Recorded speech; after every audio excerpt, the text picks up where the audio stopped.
அனைவருக்கும் வணக்கம். நான் தான் நைட்ராஜா சேனலோட அட்மின். நம்ம புதுசாக இந்த யூடியூப் சேனலை ஆரம்பிச்சிருக்கோம். எல்லோரும் வரவேற்பு கொடுப்பீங்க அப்படின்னு நான் நம்புகிறேன். தொடர்ந்து ஆதரவளிங்க. நம்ம யூடியூப் சேனலில் எதை பற்றினது அப்படின்னாக்கா, குறிப்பாக நம்ம சமுதாயத்தில் நடக்கக்கூடிய விஷயங்கள், அரசியல்கள், தினசரி அன்றாட செய்திகள், இதை பற்றிலாம் நம்ம பார்க்க போகிறோம். நம்ம புதுசாக ஆரம்பிச்சிருக்க அப்படின்றதுனால மங்களகரமாக ஏதாவது ஒரு நல்ல விஷயத்தை முதல்ல முன்னெடுக்கணும்னு இந்த முதல் வீடியோவில் நம்ம திருக்குறளை பற்றி பேச போகிறோம்.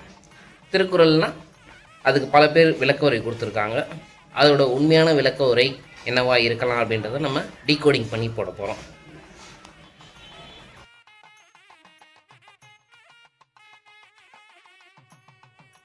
திருக்குறளில் அறத்துப்பால் முதல்ல வரும்.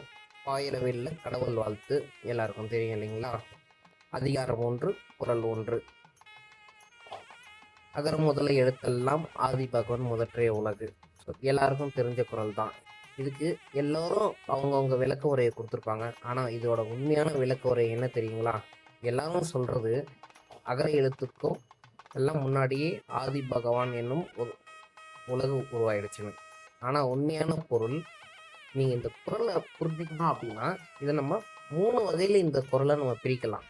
முதல் வகை அகர முதல எழுத்தெல்லாம் அப்படின்றத ஒரு ஸ்லாபாகவும், ஆதி பகவான் முதல் அப்படின்றத 2வது ஸ்லாபாகவும், 3வது முதற்றே உலகுன்றத ஒரு ஸ்லாபாகவும் நம்ம பிரிக்கலாம்.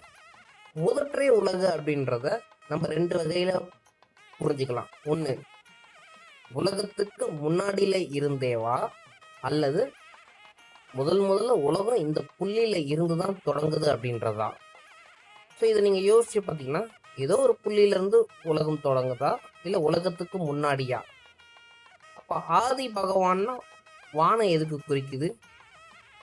ஆதினா பழமையா, நெருப்பா?